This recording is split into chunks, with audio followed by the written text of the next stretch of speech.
Welcome back to the Morning Skate, episode 347. I am another daytime podcast, so it's just me and not my co-host Ked.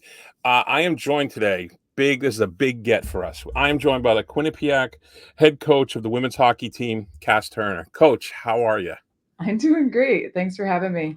No, thank you for every time someone at your stature agrees to do this, I'm like, really? Okay. I shouldn't question it. Should be happy. It's like I joked that I Forrest Gump my way. Like I was on the ice with the PWHO and they were handing out the trophy. I was just like, what? How is this real life? You know what I mean? It's crazy. It's great though. Thank you for joining us. Of course. So 9th ranked. Pretty good, as Larry David would say, right? That's a top 10 in the nation, 6-2 record after beating Syracuse last weekend. And this is your 10th season as head coach. Did I have that correct? Yes.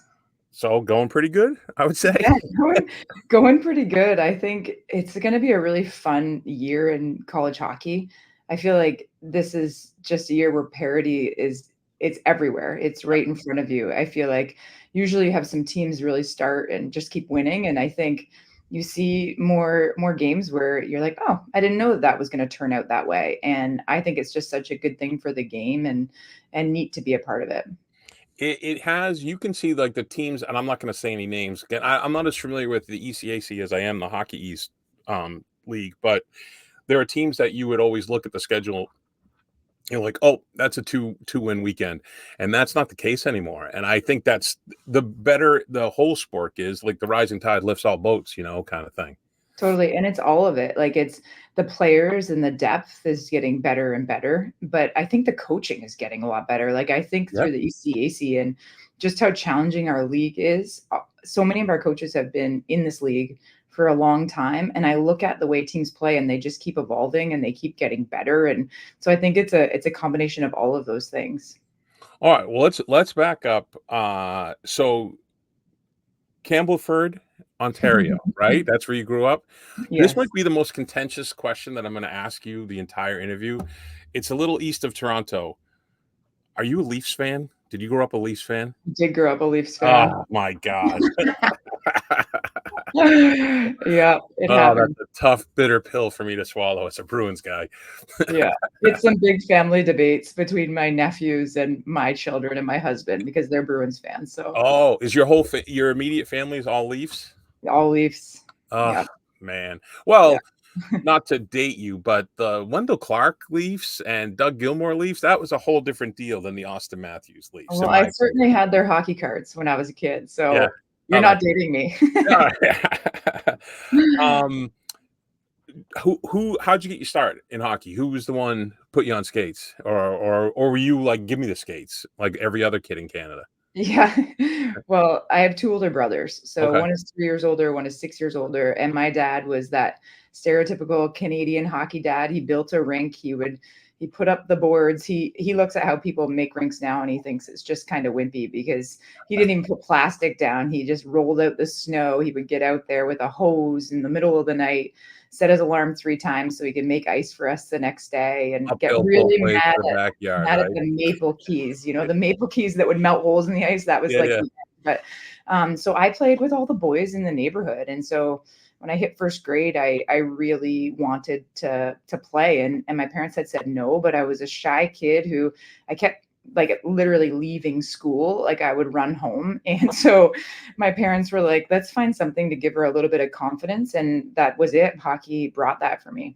Oh, that's awesome. That's great. Did you only hockey? Were there other sports growing up, or did you play a little bit of everything? Once I got older, I played other sports. In Canada, when you're little, especially at that point, hockey was like the only thing. Okay. So, but I played basketball, soccer, badminton, very Canadian. Oh, yeah.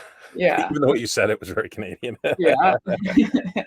Was there someone that you like patterned your game after as you were kind of progressing through the ranks, like a pro player or Olympic player, or someone that you kind of latched onto as your person?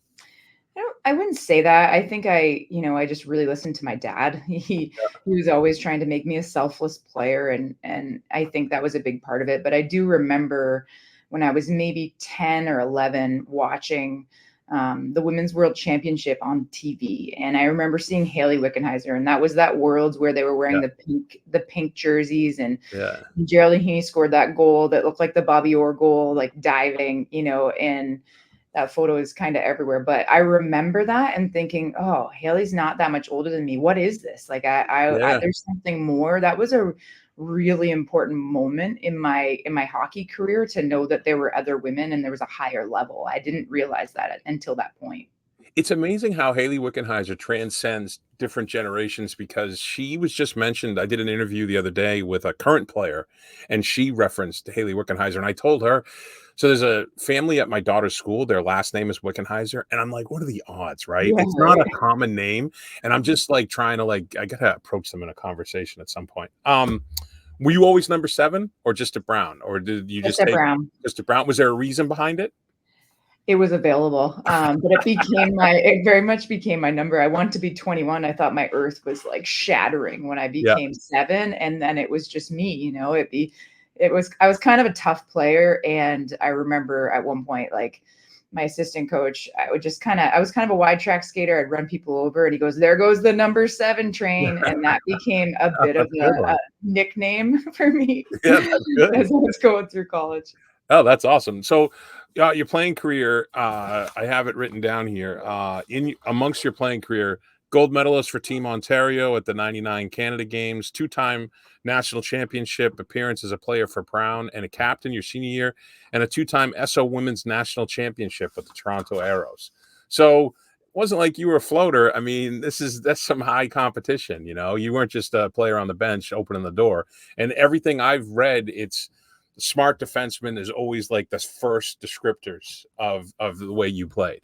Smart defenseman is what they say. Yeah, I didn't take a lot of risks. I think for me at that point, I just wanted to make sure that I was helping my team, and that was always a part of it. I really enjoyed playing with the Arrows because I think my game fit a lot more there. I became like a fifth, sixth defenseman where I Yep. wasn't that at Brown. So I think, I was pretty reliable, and was able to play that role better probably than I even did at Brown. But I had a lot of fun. I played with some awesome teammates. Like, I just watched Pam Dreyer get inducted in the Hall of Fame, like at Brown, Tara Mounsey, who was just an amazing hockey player. So Brown was a pretty fun time for sure.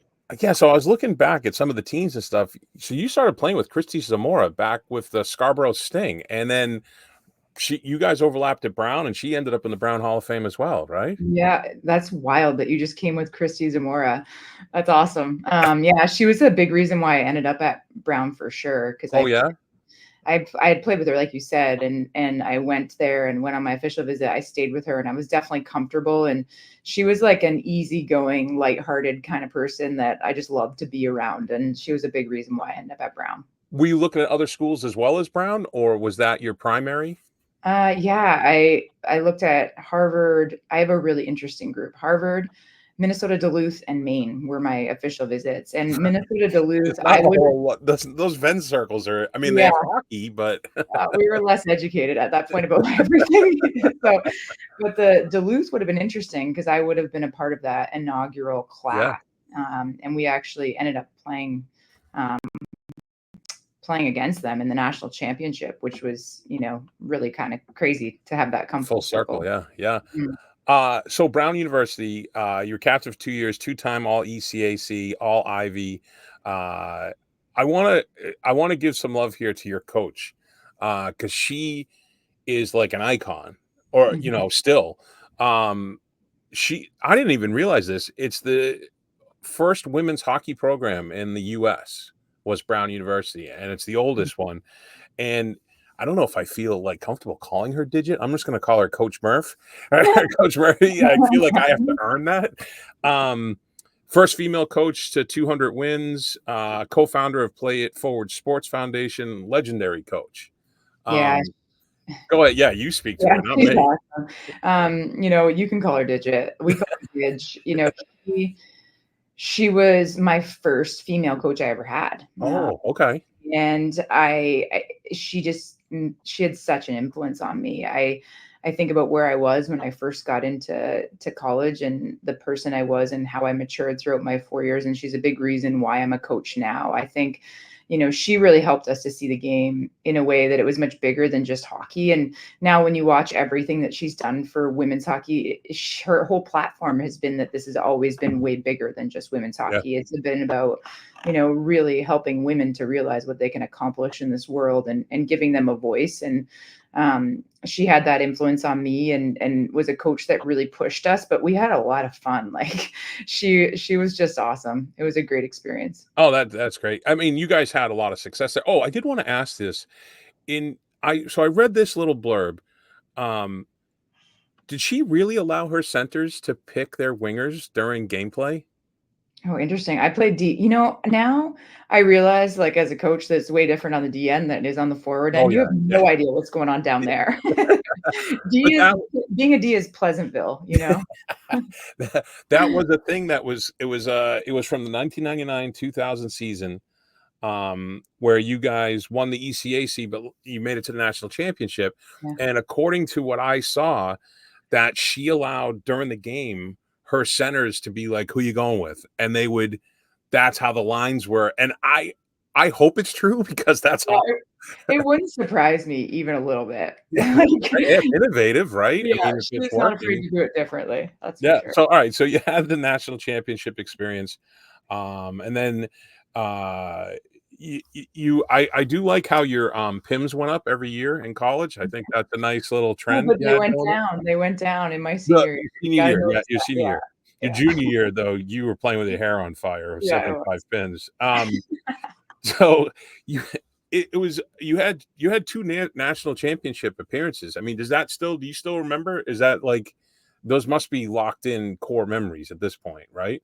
Yeah, totally. I can remember both of those games pretty vividly, and I think, it's the reason why I'm on this quest here to try to win a national championship. And when Amanda Mazzotta, now Alessi, came here, she had the same. She's my assistant coach. She had the same path at Cornell. She made it to the national championship twice and lost twice. And we keep talking. We're like, it's gonna come. Every recruiting class we bring in, we're like, we're getting that much closer. Yeah. And both of us feel that feeling we had of losing in that final game and want that. But we also just want that experience of being there. Because even though, we lost in those games, I think it shaped both of us in such a Mhm. great way. And we want that experience for our players too. But I can remember those games very, very vividly. I will say there's that old thing, and it's true with like almost everyone that I've spoken to that plays at a competitive level, even some of the guys I play beer league with, you remember like games that you lose more vividly and you get more lessons from the loss than you do the win sometimes. And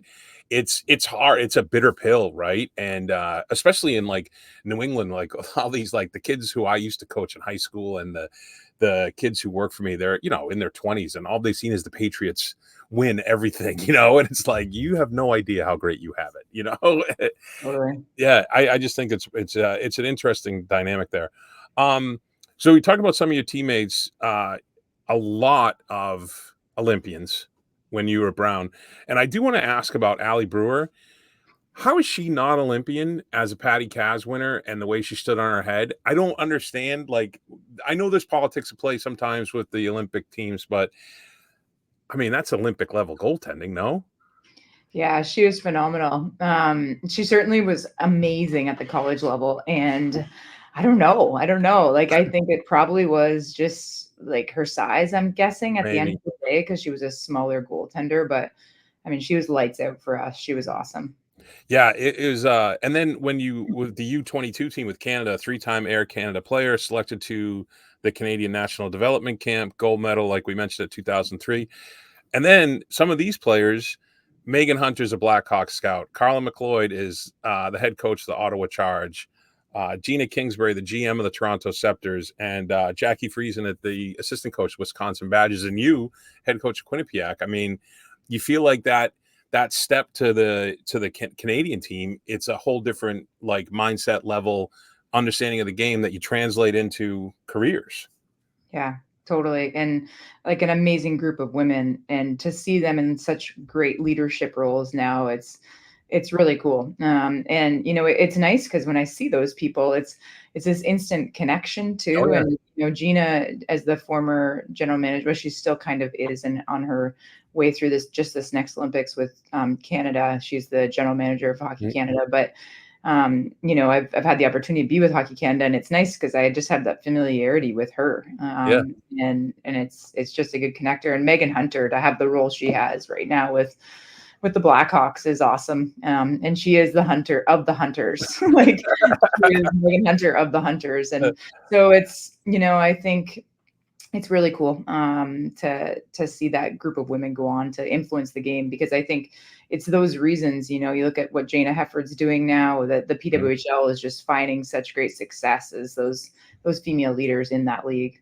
Yeah, I think it's fantastic. And then with the arrows, again, Jennifer Botterill, Cheryl Pounder, Geraldine Haney, right? It's Teeny, Haney? yeah, Haney, yeah. Jillian Ferrari, Becky Keller, Sammy Jo Small, Haley Irwin, another like it's like who's who, of people that you played with. And it just talks about like the steps. Did you feel the competition as you go from the Pirates and the Sting to Brown? There's a step in competition. You go from Brown to U22, another step, right? And then the NWHL at that time. Could you feel that along the way? Did you had to kind of design your game to fit? It's funny. You are asking me more questions about my playing career than anyone has in like Oh, I'm decades. sorry. And it's kind of wild for me. I'm like, I haven't been seen as a hockey player in a really long time. I've just been a coach. So thinking about this, it's like bringing me back a little bit. All right, I good. I haven't. didn't want to. Yeah, I just think it's cool. I mean, It is you like earned you're all this. reminding me. This is good, positive reflection. I haven't thought about some of these things in a really long All time. right, good.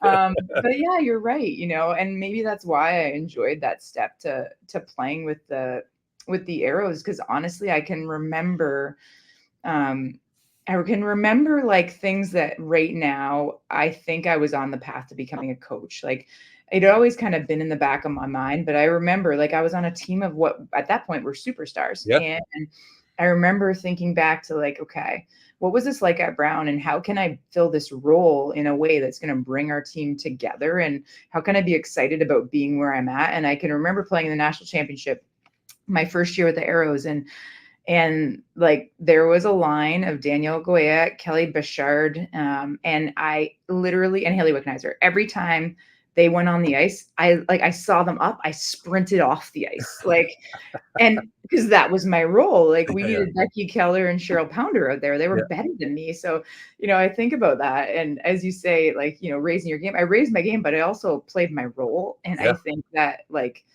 that helped me a little bit in moving into coaching career. Like I really valued what that looked like, and that dynamic. Well, that perfectly times. I do want to ask you one more thing about your playing career because I saw this blurb and there's no other mention of it anywhere. You won a national championship with the Syracuse Warriors in the USA Hockey Senior B. What is that? I found that one line and I searched all over, couldn't find the league, couldn't find the roster, nothing. What was that about? Oh, that's really funny. I was working at Colgate. I was assistant Yeah. coach. So I was like 3 years into my coaching career, so I was still relatively young. It was an awesome group of women, and yeah, we that's just the women we had. We were senior B level. I don't know if it was appropriate that I was there, but I will tell you, if anyone ever asked me if I wanted a beer in that tournament, I said sure. So they had a little bit of a running joke of what time can we ask Cass if she wants a beer, to see if she'll say sure. So it was a lot of fun. It was like the equivalent of beer league hockey, and we had a blast. Oh, that's great. That's great. Like I said, I just saw the one line. I dug Yeah. deep. I dug deep. And don't get too like thinking I'm doing a good job because I'm going to torpedo all this when we get to the Yeah. lightning round. Let's Um, so it's perfect time because I did want to ask you at what point in your playing career did you start to think like coaching could be my job? I can do this for a living. Do you remember? Was there a distinct point or um I remember in my junior and senior year when I became like I was an assistant captain, then a Mm. captain. It was something I was thinking about, but I actually remember one of my assistant coaches saying, "Don't do it." Like I Oh, and because they were like, "You go to Brown and you need to go do something different because you go to Brown." with the education, And yeah, yeah, and so I battled with that a bit for a little bit. And thought, "Is this good enough?" Because I went to an Ivy League school, and once I got beyond that, I'm like, "Oh my god, like, yes, of course it is. Like, this is such an influential career and amazing." And but it took me a little bit, but I had it in the back of my mind. I remember, Digit would do things like she'd be like, "Okay, they're running this face-off play," and we'd be out on the ice, and she'd be like, "Cass, how should we defend this? How are we going to defend it?" And she would ask me, like, just center me out and ask me. And I remember her engaging me in many of those ways, and coaching me in a way that fit for my personality too. Like, so I think all of those things started to lead me down that path. But I worked a hockey camp when I think it was after my senior year, and I was still staying at Brown and training. And Laura Schuler, who yeah, now is the head coach at Duluth, was actually the head coach at Northeastern then. So I worked with Shu. I was her assistant coach in this camp, and she was the head coach. And she was like, this talk about hair on fire. Like she was so intense, and I'm like, "Whoo, this is fun!" And I'm like out on the ice, and it's just like high energy, yeah, and I loved every second of it. And the fun thing is I end up going and like working with Shu. We won a world championship gold medal at the U18 level. She was the head coach. I was the assistant. So we yeah. continued on in that path. But I remember that moment being like, "Oh, this is really cool," And so there definitely were moments along the path that I can point to that brought me to coaching. Oh, that's great, that's great. So you started out so let me back up for a sec. So, a lot of things I saw and was told, um the first descriptor, passionate, is what the common theme everyone describes you. Passionate, caring, pushes your players in a positive manner, and players feel lucky to play for you. And that was a constant theme that I in my research that I found. It wasn't all from Danielle, but yeah. But I think the days of the coach screaming down the bench and the slamming sticks over the dasher. I feel like those days are gone.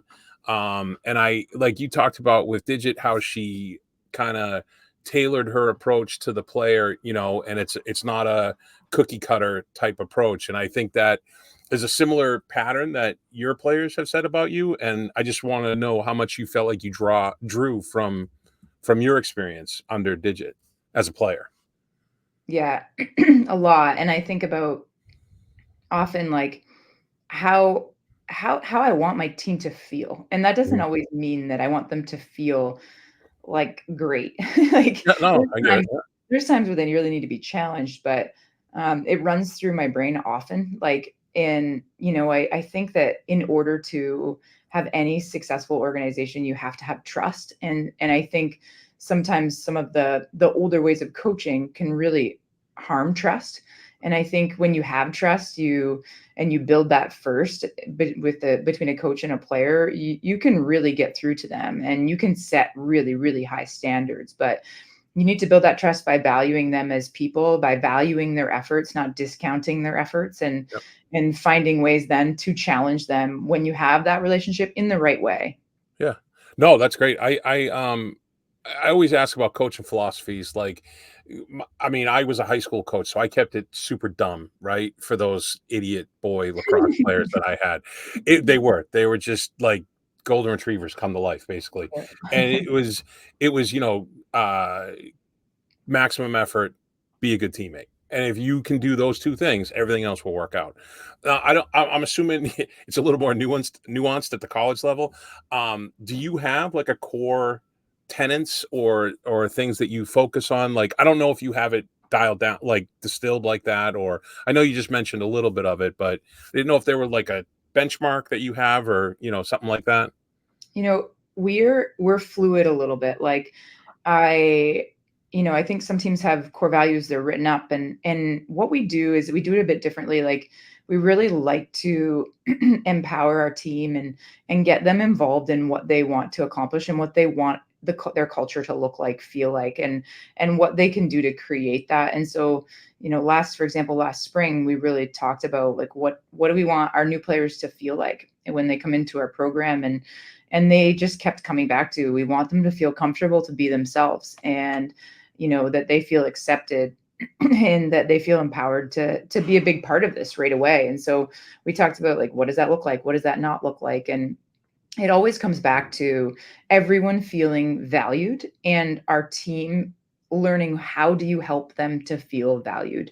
Because coaches can work so hard to value their players, but sometimes if you're not giving them the playing time exactly, or the role exactly that they want that day, it's going to be hard for them to point to the coach and say, that is the sole thing that is valuing me. It's going to be their teammates. And so I think for our team, they really work to learn to celebrate good plays, celebrate good things that are helping our team. And we do it purposefully. Like every Monday, we'll celebrate successes. It could be something that happened on the ice. It could be something that happened in community service, in the locker room, something they noticed in the weight room, and like, personal records, things like that. And so it gives them a chance to value one another publicly. And I think that really helps, but it helps them to learn to notice all the time how they can value one another, and how they can help one another move forward together. Oh, I will say, so at Matthews, the press box is right behind the visitors bench. And so I'm there for quite a few games, and I'm not going to say the names of some other teams over the past years, but there are some teams that aren't as engaged, right, when they're playing. Could be the score, could be the moment, whatever it is. Some players are sitting, some players are, spaced out. You guys, this a few weeks ago, for the series at Northeastern, your entire team up, amped, cheering on block shots, cheering on like the little gritty plays that don't show up on the score sheet. And I think that's a testament to what you were saying about celebrating all the victories. I think you can see it clearly now that you say that. It kind of clicks in for me, watching and seeing how they all interacted. Yeah. I'm going to share that with them, that you noticed that, because so we have something that we call like our hard to play against stats, and there's some offensive things, defensive things, and that's how we gauge our success. And so those Yep. are things that they learn to notice and to celebrate. So I think it's great that you noticed that. We had to fight Yeah. that Matthews crowd. The dog pound was pretty loud. Oh So yeah, yeah, yeah, we yeah. The had to doghouse, cheer you each get it. other. Your doghouse, yeah, There, doghouse. The there's pound, the there's house. yeah, whatever. Yeah. That's why I like that, your player Lamarche, there was a couple of really loud guys on the far side on one of the games, and they were like, "Get off the ice." There was something about the clock in one of the games in the second period, and Mhm. there was like a delay. Yeah, And every time they said get off the ice, and I don't want to get her in trouble, but she would put like both her feet back on the ice and give it to him a little bit. And I was like, oh, I like that. I think I even said to Eric in yeah. the press box at the time, I'm like, oh, I like her. That's Yeah, the I just you letting her be herself, right? Her true yeah. self. So yeah, that was great. All right, so let's back up a little bit. Elmira College, D3 program. I've always had it because I've coached guys that went to D3. I've coached guys that went D1.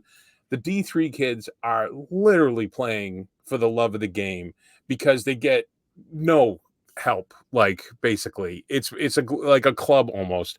I did want to ask because I know you guys had your 2 years there. You had some success, but both times Plattsburgh State got the better of you. Have you thought about doing like a early season tune-up for Quinnipiac and reach out to Plattsburgh and be like, "Hey, you guys wanna come down for a weekend just to settle that old score?" No? I don't know if That you've would done be anything fun. like I that. don't know if Kevin will be up for it.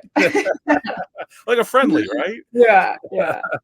But how at that level, learning to deal with the overcome the obstacles that a D3 program has, was that like a good you think that was a good beginning to work up or to work back? You talked about that. It was the best path forward for Yeah. me. And I think anyone who is in Division One hockey now that started at the D3 level would probably tell you that, because I look at my staff. If I was to bring in a young assistant and have them on my staff, they don't have the skill set yet to really have ownership. And we had a junior varsity team. I was the head junior varsity coach, and then the only assistant coach. And so immediately, and the nice thing about Elmira is they did have a budget for recruiting. So I was on Oh, the good. road a lot, and I had the opportunity to watch players, watch them grow, see what they turned into, watch them then later at other programs, and what was that path. Like, I really got a lot of responsibility, and it helped me to feel confident in my skill set. And I think instead of just being a player who was pretty good and then moving into coaching, and so you must be good, I actually got the chance to get my feet wet a little bit before I moved to Division One. And then even when I moved to Division One, I wasn't ready. I thought I was, but I certainly wasn't ready for big responsibility. But I think it's a great path, and it really can help coaches to get to their end goal in a way where they're more prepared to find success. And then you alluded to the step to Colgate. Was that like, were you like the Wizard of Oz when Dorothy opens the door and it's all in color? Were you like, oh my gosh, what is this comparatively? Yeah, it was a cool experience. I got the chance to work with my assistant coach from Brown, who Mhm. coached me, and was a big reason I went there because there was things he was so good at, that I wanted to learn about. Like, he was at that point, video was still becoming more commonly used, but Mhm. it wasn't everywhere yet. I think we were probably still burning DVDs and exchanging them, which is crazy. Yeah. But, I wanted to learn about that side of the game, and he definitely was very detailed with that, but very detailed with how he thought about the game. And I certainly accomplished that while I was there. I was able to learn a lot from him. Okay. And then the move to Quinnipiac, which was the seismic move in your life, really. I mean, we're talking 16 years ago, right? Mhm. Yeah. Um, was your first year, was it 2008, 9, or 9, 10? Um, 8, 9, I 8, believe. 9. Yeah, I Okay. think 8, 9, yeah. I was unclear. Eric's probably It screaming it could right be now. 9, 10. Yeah. I don't know. I have 2 kids. I can't remember these details anymore. That's fair. That's Yeah, fair. Um, the only reason I know is because I have it right here in front of me. yeah. Uh, but the big thing in all the research I've done, in everyone I've talked to that has any kind of any familiarity with Quinnipiac, was in 2010-11 when the meteor hit the campus and Kelly Babstock showed up.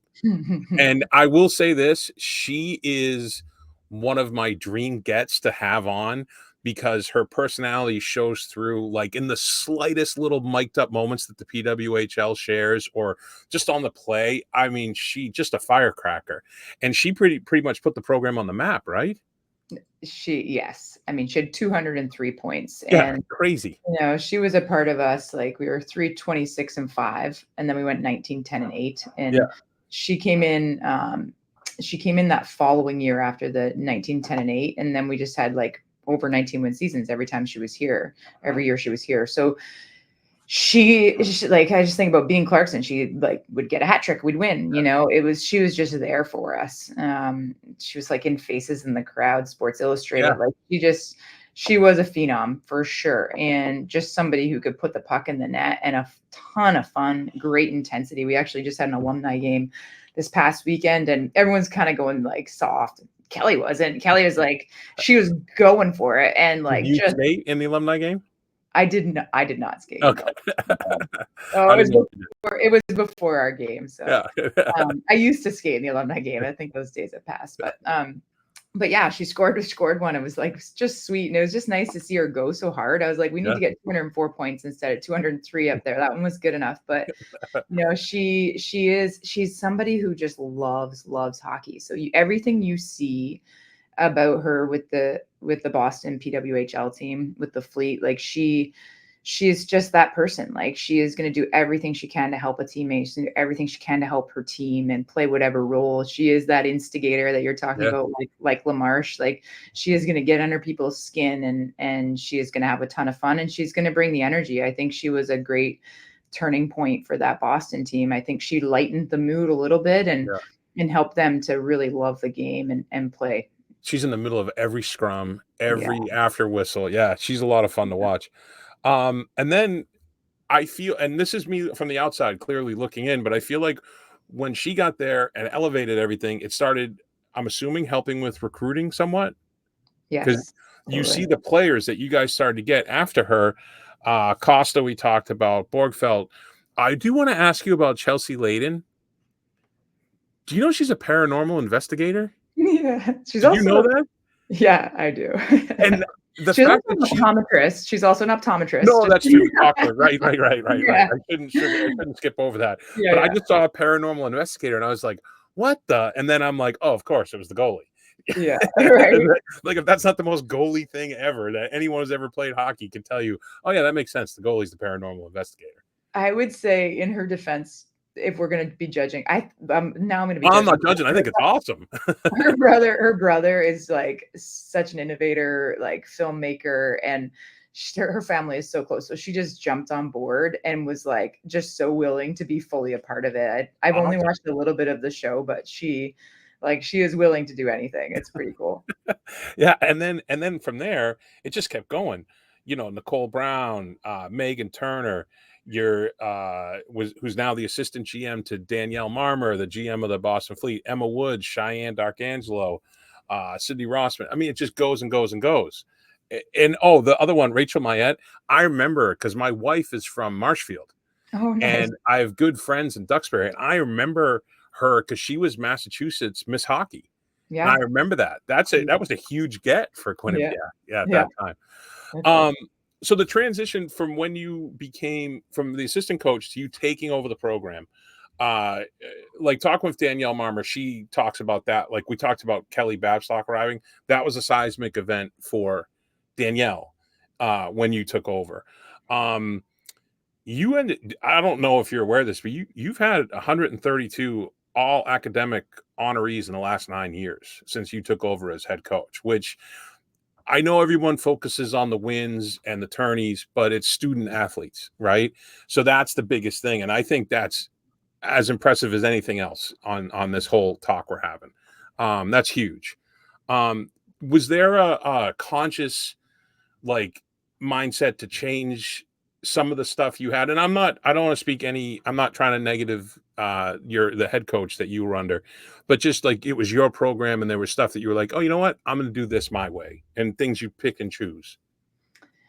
Um, yeah, I think so. The fortunate thing is, like, when I was an assistant coach, I do think there was a lot of things that I already had some ownership over, which was really nice. And so I think for our team, there were some things that changed and some things that stayed the same, which was good in terms of that transition. But that was just kind of a wild year. I remember, like, we get 30 wins that year. Like, Yep. it was crazy, but the beginning part of the season wasn't so great. And I think the biggest thing that I feel like was a shift and that I learned that year was just to empower our players. Like Danielle's class, we went up to Clarkson St. Lawrence. We hadn't been doing great. I hadn't figured out yet how to get them working with the intensity I wanted them working together in the way that I wanted them get them working with. And this was a whole totally like Danielle, Emma Greco, Megan Turner, Emma Woods. So all PWHL people Yeah. that you're thinking about, like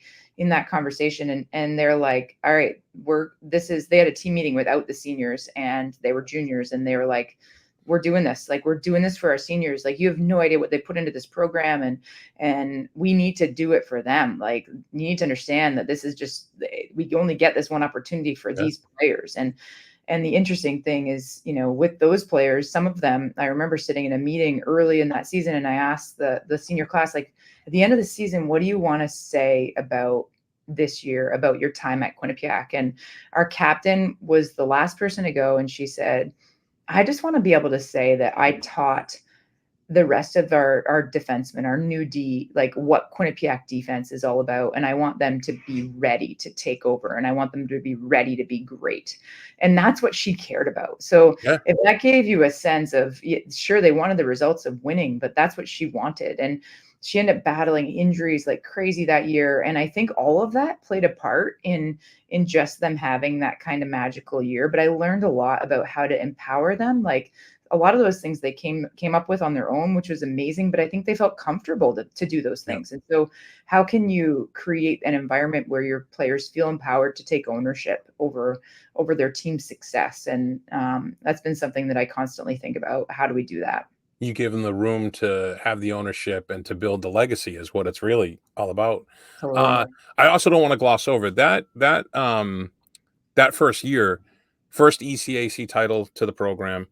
You also set a record for wins, 30, by a first-year women's coach at any NCAA level. That wasn't just at the D1, that's any level. So, that's not a big deal, as they say right there. Uh, and then as you move forward, 2018, you were one of two programs to reach the ECAC playoffs for 10 straight years. 21-22, your first ever NCAA tourney win for Quinnipiac.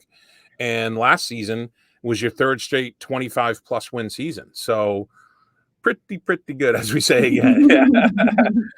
And then, like I said, your roster is littered with like big names. I saw there was some graphic where they called the Quinnipiac. Did they call the Boston Quinnipiac Bobcats or something for the PWHL?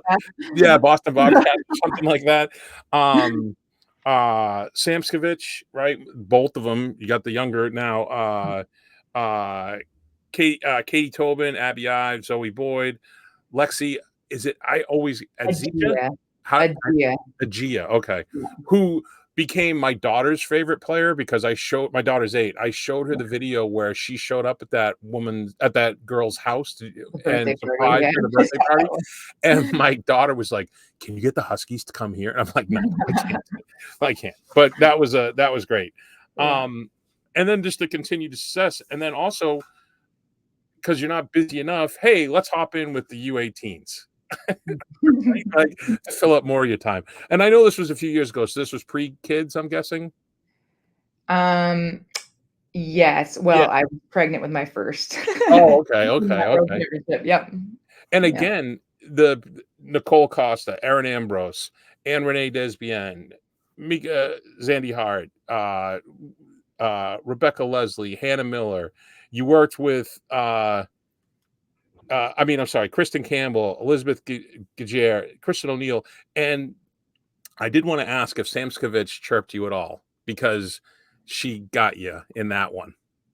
Not only did she get us, but my other assistant coach, Brent Hill, was on that staff. Oh, I didn't know that.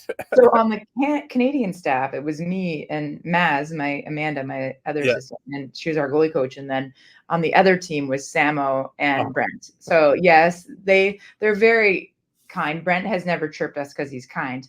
Samo has chirped us. She's not unkind, but there's an edge there for No, sure. that's fair. That's part of hockey, as everyone knows. Yeah. I did also want to ask also too, as I'm flipping all these papers around because I like to print out everything. My co-host makes fun of me constantly for having printouts. You spent some time with the Washington Capitals. Yeah. Yeah. Well, how was that experience? It was really cool. I went down for like 2 days, was a part of a few practices. Like I really was like with the coaching staff, like beginning of day to the end of the day, and a part of all their planning. Like Spencer Carberry was awesome. Yeah. Just so engaging as a leader and open to his staff and listening to their ideas. And it was a very, very cool experience. So I'm glad I had that opportunity. I saw him quote that he said that he was like, we didn't just bring her in. I wanted to hear her systems. And so it sounds like a very reciprocal time that you spent there. Like they Yeah. were picking stuff from you as well. Yeah, Well, no, that's fantastic. maybe, I don't know, but they were great. They They were said, great. I mean,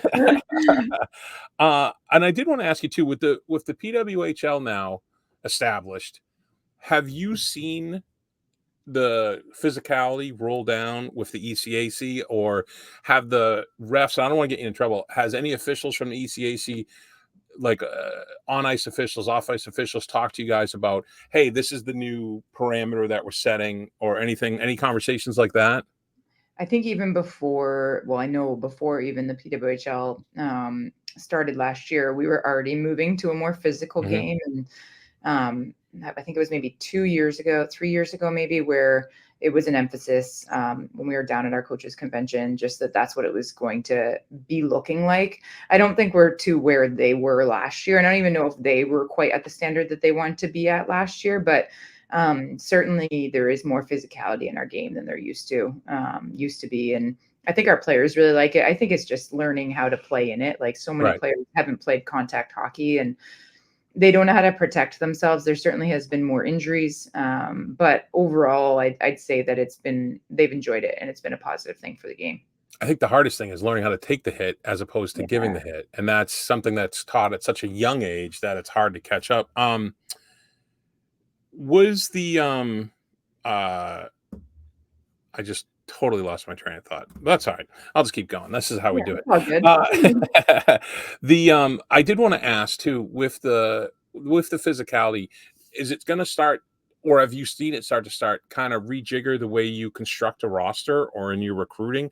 Is there like a smaller, faster player that maybe you are like, oh, I don't know if she'll be able to handle the rigors of the physicality. I don't know if that's harder to creep in or if that's something you think will. We've always been known for being pretty big as a team. Um, so I would actually say for us, we've moved to some smaller players than Oh, we've okay. had before. So I still think the skill. You look at the NHL, there's smaller and smaller Yeah. players. College hockey, there's smaller players finding success. I think because players really the skill level, the skating ability is just in such a different place than it used to be, that if you have a smaller player that is just so smart, thinks the game and has high level skill skating, like they can play. And so it is nice to have you need a bit of a balance. That's always something we've always thought about. I think especially if you're going to have a smaller player on a line, you certainly want some bigger players around them. Yeah. But I think it really hasn't affected us entirely too much in terms of how we've thought about it. Okay. And then I did want to ask you too, but with the coaching, the just say yes philosophy that Danielle talked a lot about it, and she credits that with a lot of things. Is that always been in your bag, or is that a recent? It's so funny because I think Marms came up with that. Oh, she So credits you completely. no, I know, but so maybe maybe we collaborated.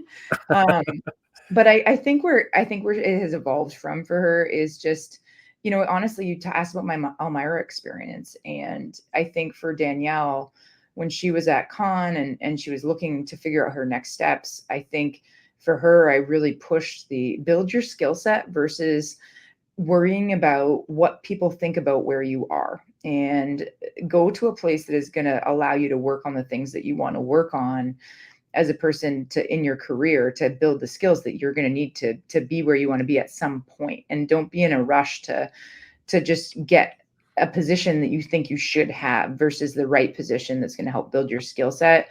And so I think that's kind of where that came from for her. And I also think, like, there were some soft nudges along the way, like in things that she thought maybe she wasn't ready for and or capable of. And I think that's where the say yes came from. But she delivered just this amazing speech at our to all of our first years here at Quinnipiac. And it was such a proud moment. But I was totally like her mom. Like, I looked at my heart rate on my watch after, and it was too high. I'm like, that was like secondhand nervousness for her. And she certainly has embodied that idea of when you have an opportunity in front of you, truly, opening that door and looking at what can this do for me, and getting uncomfortable. She told me about you having her speak, and she thought originally that you were having her speak to just the incoming hockey team.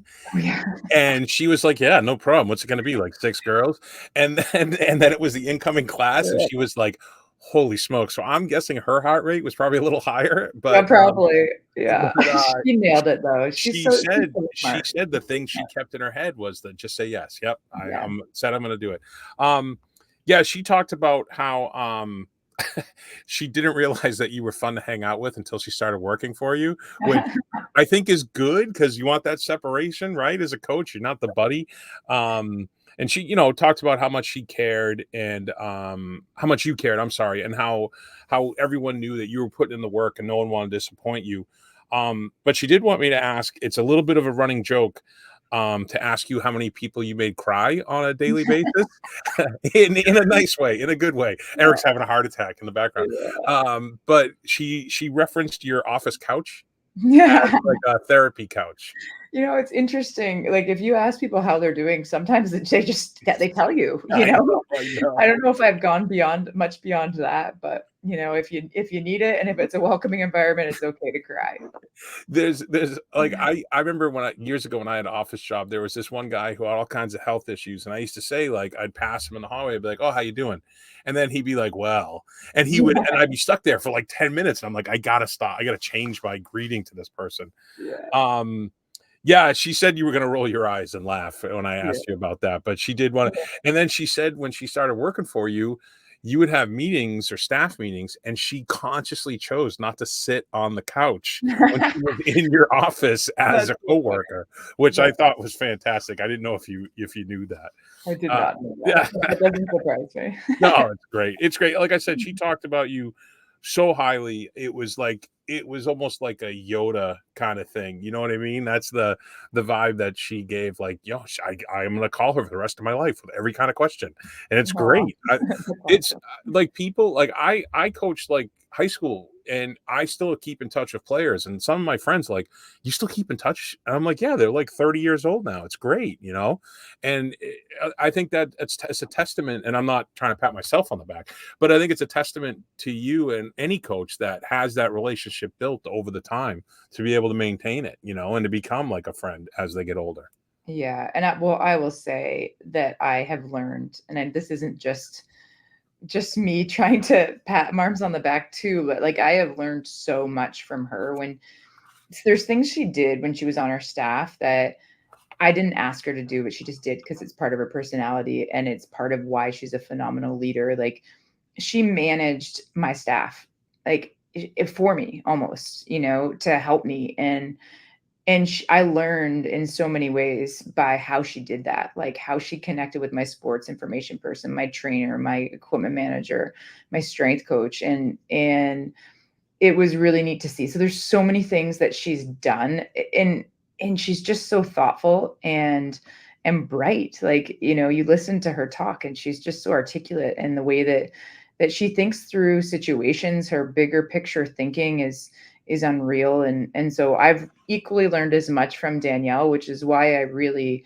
when Jana Hefford called me and she's like, okay, like I know Danielle is young, but can she do this? Can she be a general manager? And I was like, without a doubt. Like, Yeah. yes, she's going to stumble a little bit, but she'll find the path to the best solutions, and she will use her resources unlike anyone I've ever seen. Like she asks questions and is so inquisitive of others, and then confident when she needs to make decisions and move forward and build that culture. So we're super proud of her. Like it's really cool to see what she's doing. She's awesome. I mean, the biggest misstep she probably ever did was giving me her cell phone.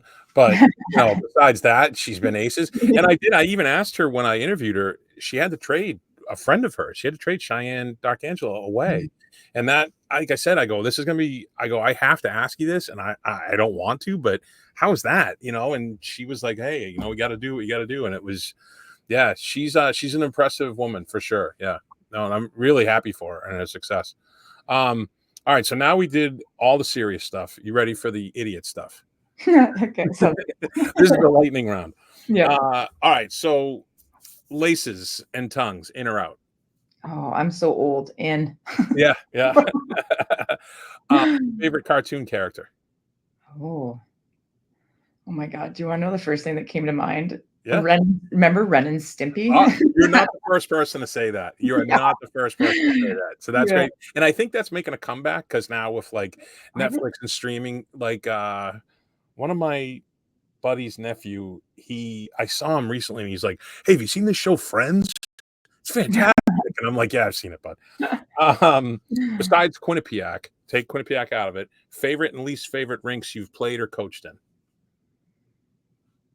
Oh, that's a great question. Well, my favorite rink to have played in is clearly Brown. Yeah. Like, I just love the history, the tradition, the memories that I have there. The least favorite is Ohio State. Fair. Yeah. Mhm. Fair. That's fair. Do you have a celebrity crush? I'm too old for crushes. I don't have a crush. All right. How about this? Your favorite actor, actress? Um, I know these. As I said that, I was like, oh, these are geared towards the players. yeah, I don't have a crush. Um, I don't know. I don't watch a lot of TV, so I didn't know if there was I like can a give you movie a funny actor. one from what's that? I didn't know if there was like a movie actor and you saw like they were having a movie come out and you're like, oh, I want to see that because of X. Yeah, no, I'm unfun. That's what Danielle would call me, unfun. I All right, can't that's fine. Dogs or cat? You a dog person, cat person? dogs. All right, based on dogs, I need you to give me your coaching staff, personality wise, compared to a dog breed. Oh my gosh. So you got Um, Amanda, Brent, and Sydney, right? yeah, that's really hard. Um, I would say Sydney is a lab. Like, she's Okay. just, like, strong and stoic, you know? Okay. Um, I think Maz is probably a poodle. And that comes and I'm sure Eric is laughing in the background here because that comes because she's just got really curly hair. And Poodles Brent are hunting dogs technically, so that's good. Yeah. yeah. Yeah. They also, like, know a lot. Like, Smart. Yeah. they have the answers, and she has the answers always. Um, and I'd say Brent is probably golden retriever. Like, he's Okay. just there, and he's ready, and he's happy, and he's positive, and he no matter what comes his way, he's gonna stay really consistent. Okay.